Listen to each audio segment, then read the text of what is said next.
રાધે રાધે દોસ્તો। ફૂલ કાજલીની વ્રત કથા અને શુભ મુહૂર્ત કોમેન્ટની અંદર હર હર મહાદેવ જરૂરથી લખી નાખજો। શ્રાવણ માસના સુદ પક્ષની અજવાળી ત્રીજના દિવસે ફૂલ કાજલી વ્રત રાખવામાં આવે છે। આ વ્રત ખાસ કરીને કુમારિકાઓ દ્વારા કરવામાં આવે છે। આ વ્રત ભગવાન શિવ અને દેવી પાર્વતીને સમર્પિત છે અને તેને કરવાથી કુમારિકાઓ મનગમતો જીવનસાથી પ્રાપ્ત થાય છે। જો કોઈ કારણસર સુદ પક્ષની ત્રીજે વ્રત ન થઈ શકે તો શ્રાવણ માસના વદ પક્ષની ત્રીજે પણ આ વ્રત કરી શકાય છે। આ વર્ષે ફૂલ કાજલીનું વ્રત 27 જુલાઈ 2025ના રોજ છે। ફૂલ કાજલી વ્રતની વિધિ અને મહત્વ। પ્રારંભિક તૈયારી। વ્રત કરનારને સવારે વહેલા ઉઠીને સ્નાન કરીને સ્વચ્છ વસ્ત્રો ધારણ કરવાના હોય છે। પૂજન। ત્યારબાદ મહાદેવના મંદિરે જઈને ભગવાન મહાદેવ અને દેવી પાર્વતીનું પૂજન કરવું।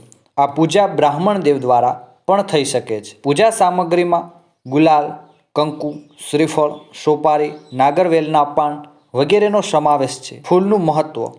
આ વ્રતમાં ગુલાબના ફૂલનું ઘણું મહત્વ છે। વ્રત કરનારને આખો દિવસ ફૂલને પોતાના હાથમાં રાખવું પડે છે। જો પાણી પીવું હોય કે ફરાળ ખાવું હોય તો ફૂલ સૂંઘીને જ ફળ ગ્રહણ કરવું કે ફરાળ ગ્રહણ કરવું। અંતે આ ફૂલ મહાદેવ અને દેવી પાર્વતીને સમર્પિત કરવામાં આવે છે। ઉપવાસ અને સ્મરણ। વ્રતમાં ઉપવાસ કરવાનો હોય છે। વ્રત કરનાર મોટાભાગની બાળાઓ નમકનો પણ ત્યાગ કરે છે અને નકોરડું રહે છે। આખો દિવસ મહાદેવ અને માતા પાર્વતીનું મનમાં સ્મરણ કરવાનું હોય છે। ગૌ પૂજન અને જાગરણ। દિવસ આથમે અને ગાયોના ધણ ઘરે પાછા આવે ત્યારે ગાયોનું પણ પૂજન કરાય છે।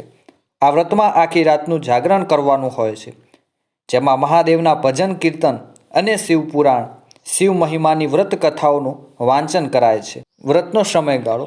આ વ્રત 5, 7 કે 11 વર્ષ સુધી કરવાનું હોય છે। ફૂલ કાજળીનું ઉજવણું। આ વ્રત પૂર્ણ થયા બાદ તેનું ઉજવણું કરવામાં આવે છે। ઉજવણામાં જે કુમારિકાઓએ આ ફૂલ કાજળીનું વ્રત કર્યું હોય તેવી 5 કન્યાઓને ગોરણી બનાવીને કંકુનો ચાંદલો કરવામાં આવે છે અને તેમને ફરાળ કરાવવામાં આવે છે। યથાશક્તિ અનુસાર શણગારની વસ્તુઓ જેવી કે બંગડી, ચાંદલા, રૂમાલ, વાસણ, નેલ પોલિશ વગેરે ભેટ સ્વરૂપે દક્ષિણા સાથે આપવાની હોય છે। જ્યારે 5 વર્ષ થાય ત્યારે ફૂલ લઈને ભગવાન મહાદેવને ચડાવવાનું હોય છે અને બ્રાહ્મણોને દાન દક્ષિણા આપવાની હોય છે। ફૂલ કાજળી વ્રત કથા।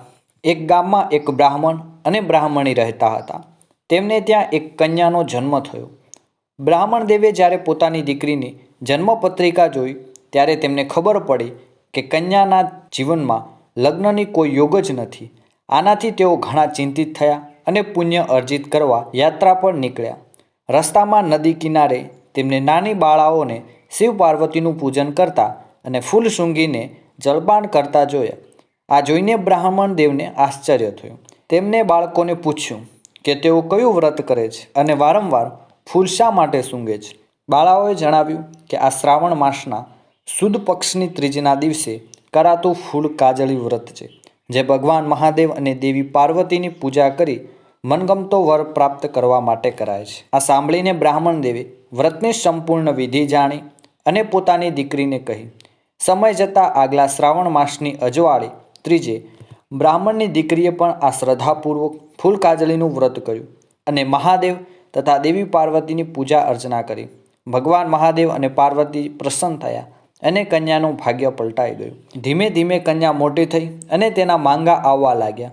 તેને સુયોગ્ય વર મળ્યો અને તે સુખી લગ્ન જીવન જીવવા લાગી। બ્રાહ્મણ અને બ્રાહ્મણી બંને ભગવાન મહાદેવ અને માતા પાર્વતીનો આભાર માન્યો અને પ્રાર્થના કરી, હે પ્રભુ, આપનું આ ફૂલ કાજળી વ્રત જે કોઈ કરે તેને સાસરિયામાં સુખ શાંતિ મળે અને યોગ્ય જીવનસાથી પ્રાપ્ત થાય। ભગવાન ભોલેનાથે તથાસ્તુ કહ્યું। ત્યારથી આ વ્રત ઘણું પ્રચલિત થયું છે।